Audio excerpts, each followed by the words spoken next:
after it. Hey, y'all from Tennessee.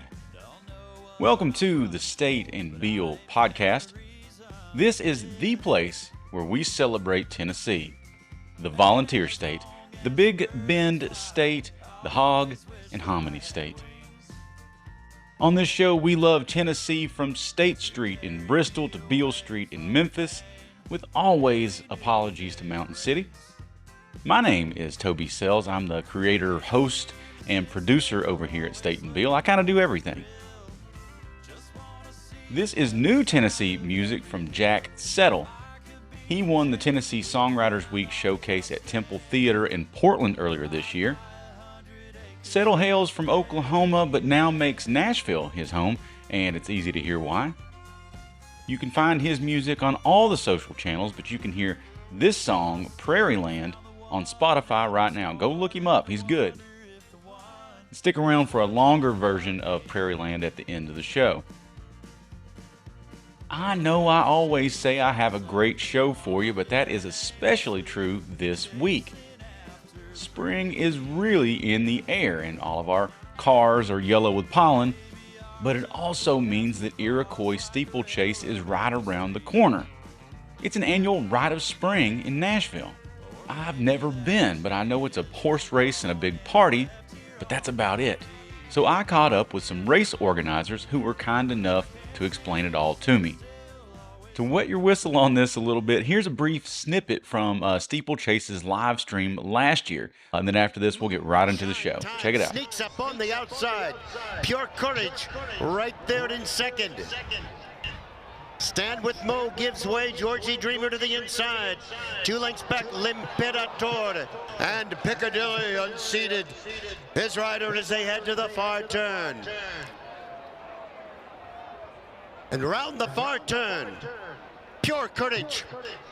In front of half, Moon, Shine, Time. On the outside is right there at the leader's neck. Georgie Dreamer is there as well, and it's L'Imperator. Now at the top of the straight, Pure Courage in the orange colors. Georgie Dreamer, the gray on the inside. L'Imperator skillfully on the near side. Comes to the final fence now. Georgie Dreamer has the lead. L'Imperator on the outside. Georgie Dreamer and Danny Mullins on the inside, but L'Imperator on the outside. It'll be very close. For the last 82 years, Tennesseans, especially Nashvillians, have gathered at Percy Warner Park for Iroquois Steeplechase. The event is back in 2 weeks, set to run on Saturday, May 11th. It's a Nashville tradition. Every spring, the 3-mile-long racetrack in the park sees some of the biggest jockeys and horses in the sport. Now, before we dive too deep into Tennessee's biggest horse race, let's answer a basic question. What is steeplechase? Number 1, it's a horse race. Most can conjure an image of Kentucky Derby, right? Big racetrack, jockeys in their colorful uniforms, and fast horses with unbelievable names like American Pharoah and Sunday Silence and Seabiscuit. Steeplechasing has all those hallmarks. It differs from flat track racing like at the Kentucky Derby by adding obstacles those horses have to jump. These can be hurdles or fences, ditches, hedges, walls, and troughs of water. Dwight Hall, the chairman for the Iroquois Steeplechase, told me that the horses that run steeplechase are the exact same horses you'll see running in the Kentucky Derby or any of the other flat track races. But these horses have gotten a little older, and steeplechase is kind of their second career. Nevertheless, the horses and the jockeys are world-class athletes.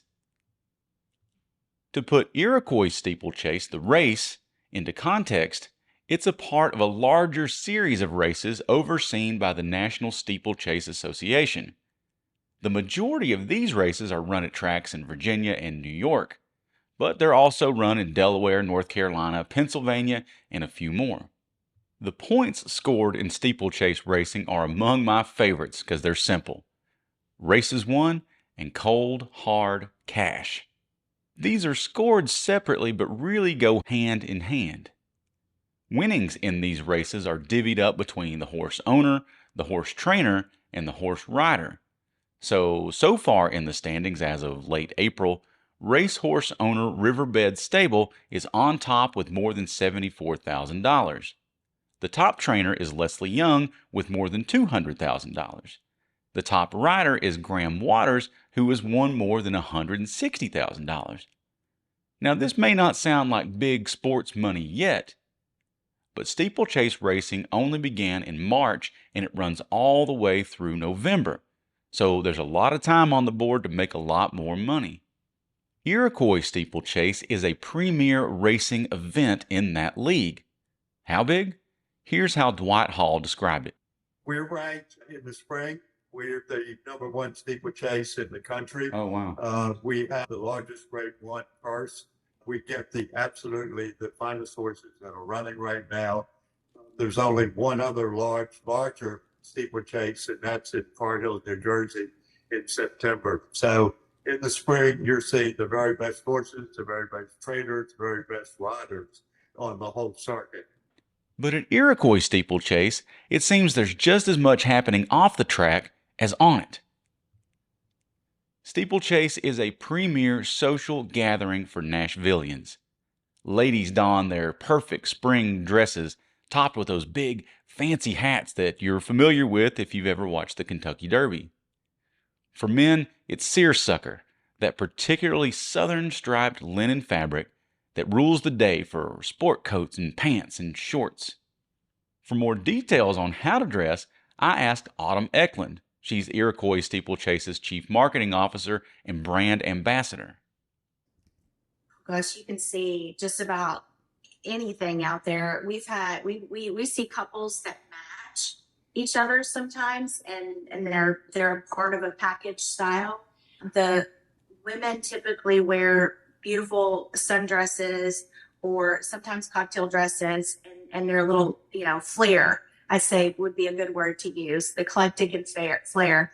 The hats are a must for anyone who's in steeplechase, both men and women. We actually have an official milliner who comes down a week before, and she is located at the Gus Meyer location. And people come in and they want a custom hat. They can get a custom hat to match their outfit. So just to top it off. It's interesting in today's world where people are dressing down. Everybody seems to really get a kick of dressing up. So, I mean, it's amazing. It's great fun. I think everybody has great fun with getting dressed up for a change. Yeah. We have one individual where she makes her hat every year with real flowers. And then her husband has the little flowers in his little pocket that matches her hat. Steeplechase takes fashion so seriously that it's an annual competition. This year's competition, sponsored by Nashville's In Focus magazine, gives awards for Best Hat, Most Stylish Male and Female, Most Stylish Couple, and Most Outrageous Style. These are decided by a panel from In Focus that combs the stands to find out who has gone the extra mile to make a particularly chic or outlandish statement. If you go, check out the Jumbotron after the third race for winners. But now all those dressed up folks need something to do, alongside watching horse racing, of course. So the party is also a steeplechase staple. Here are some ways you can join in on that party. You can buy an individual ticket, and that'll get you through the door with access to purchase food and drink. Spectators can also bring their own party, food, drink, tent, and much more in designated tailgating areas. Those tents are those 10 by 10 pop-ups that you see at the beach sometimes, and definitely in tailgating areas of any Southern football game. Tailgating's a great experience. You can bring in, your food and beverage. You can have 10, 15, 20 people at your tailgating spot. A lot of people. I have cornhole games or other games and things to do in between the race, and it just makes a fun afternoon. And you pack it all up in your car, and it's easy to bring in and take out again. So tailgating's a huge part of steeplechasing at our event. We've even seen people bringing couches in the back of their truck Sure. and pop them right out, and there they sit, and they have a fun experience right there by the truck, watching the horses go by, sitting on their loader couch. Tailgating is taken every bit as seriously as fashion at Steeplechase. There's a contest for it too. This one is judged by Your Williamson magazine. Its panel of judges will be looking for quality food and drink, think like charcuterie boards and small bites and mint juleps and mimosas, and the best tailgate decor. If you're not into a DIY party, Steeplechase offers hospitality tents with an upgraded ticket. The Royal 615 tent, for example, offers access to food trucks, bars, a DJ, and racetrack viewing. You'll also get a ticket to a pre-event party at Thistle and Rye. Over in the Hunt Club tent, guests have food and drink included, a guaranteed seat, access to restrooms, and access to tailgating, the Iroquois shops, and Steeplechase Central. So those are actually upgraded experiences, what I call upgraded experiences. They're each a little different. So for Hunt Club, you have a table and a seat and food and drink all day, and you can walk right to the track side and actually see the horses run right in front of you. So that's a unique experience where if you don't want to worry about packing up food or drink and you just want to get there and have a good time, you can bring your friends, you can reserve a table for just your group. Hunt Club is almost probably one of the best tickets on the ground, I think. I think that's one of my favorites. Yeah. And then there's Royal 615. So if you're looking for something to do in between the races, because there's 7 races and there's about 45 minutes between each one, Royal 615 has a DJ, a dance floor. It has access to food trucks and a cash bar. So Wow. if you're looking more for a party vibe, and you may not know that there's horses there, we suggest Royal 615. We have a VIP area in there where you get actually lounge seating, and we bring in a floor for you. And so those two are uniquely different, but they both offer 2 different choices for the groups to participate in. And then for box seat owners that have had the box seats for years and years and years, they're able to upgrade their experience with either a Paddock Club ticket or an Iroquois Society ticket. So we have nice decorations in there, upscale food, upscale drinks. It's just an area for them to get out of the shade and come inside for a few minutes. So it's truly an experience. It is a massive party. But Iroquois Steeplechase is kid-friendly too. Consider that a time-honored tradition at the event is watching kids compete in the Michael Stanley Stick Horse Race. 100 kids will saddle up on 100 stick horses provided by Phillips Toy Mart. That store is a Nashville legend, and it deserves its own episode. Phillips Toy Mart right down the street actually donates stick ponies for all the kids to race. And the ages range from 7 up to 12. And we have 3 different races. And, I joke sometimes that the parents get more into it than the kids. So we have to kind of be like, okay, parents, let your kids do the racing. But it's really cute. We do have a surprise this year during the stick pony race. We're not going to announce it until race day, but we have some surprise guests that are going to come help us with the stick pony. The stick race is hosted by an Irish horse named Marty McFly. I'm just going to leave that right there. But it sounds like a ton of fun. Steeplechase also features just a big kids area. So our family area is sponsored by Amazon, and it gives us an opportunity to bring in inflatables and carnival games and face painting, balloons that kids can play with, and have decorative balloons like they do at Chick-fil-A. So the kids have a great time. And they're actually one of the few tailgating spots that's out of the sun for the majority of the morning time. So the kids have a shaded area up on the hill in the tailgating spot. Iroquois Steeplechase is exciting, fun, and an annual rite of spring in Nashville. But it's also a fundraiser to help save the lives of kids from the Nashville area and beyond.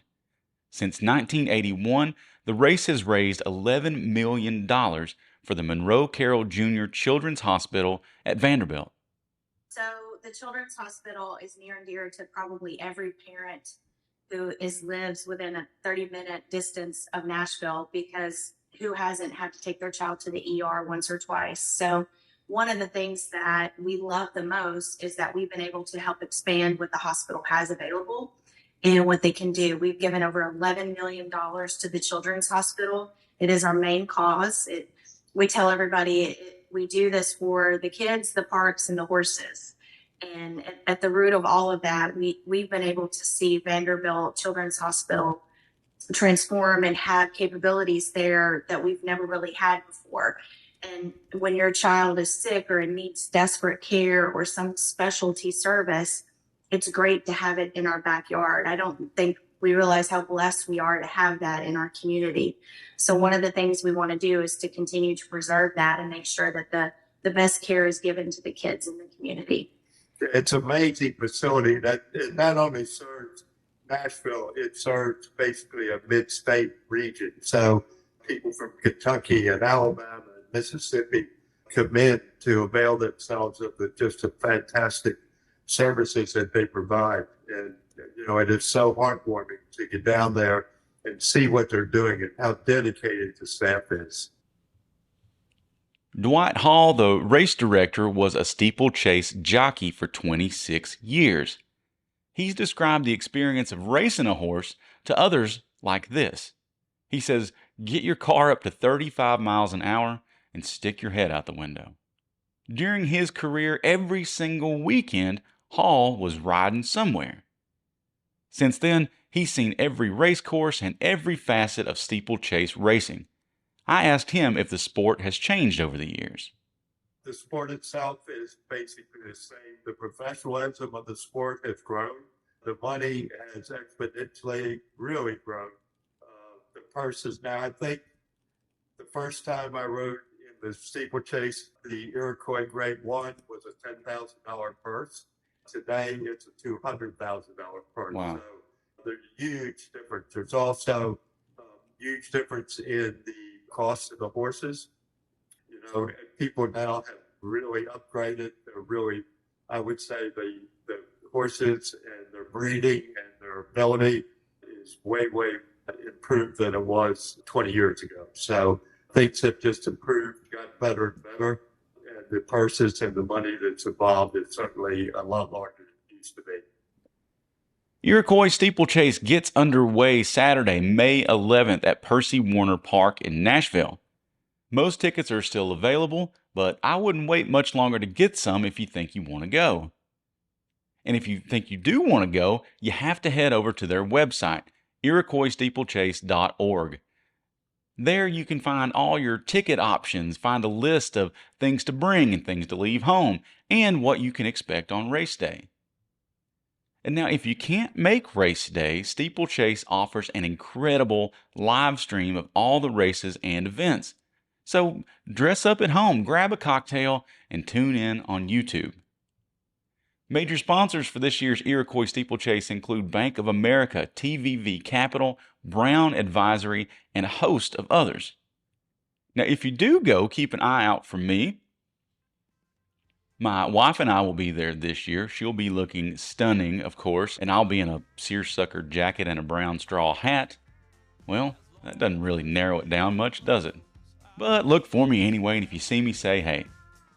All right, that'll do it for this episode of the show. I'm Toby Sells. We'll see you back here in Tennessee next week for more State and Beal.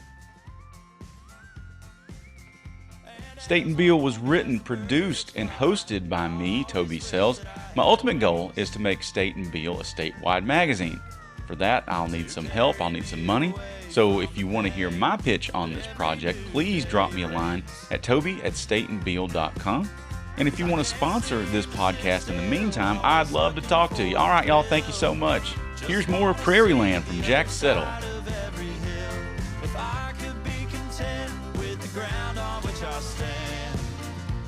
I'd buy 100 acres of prairie land.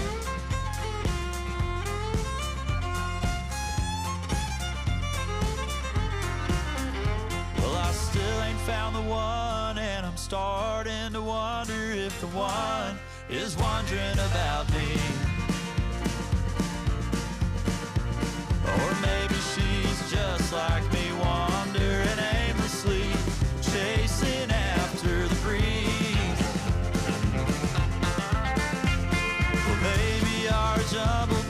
cross like a railroad and a street. Or maybe that train is long gone and I'm left here on my feet.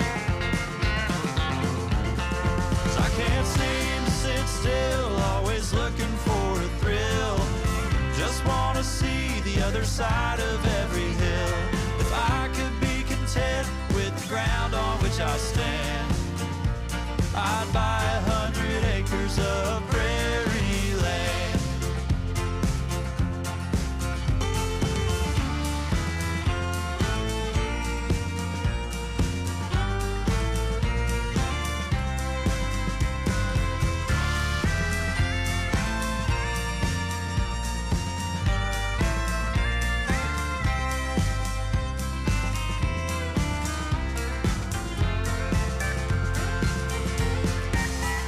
If the girl I once began to know ever changes her mind, I'd bring my run to a walk and walk with her and leave the rest behind.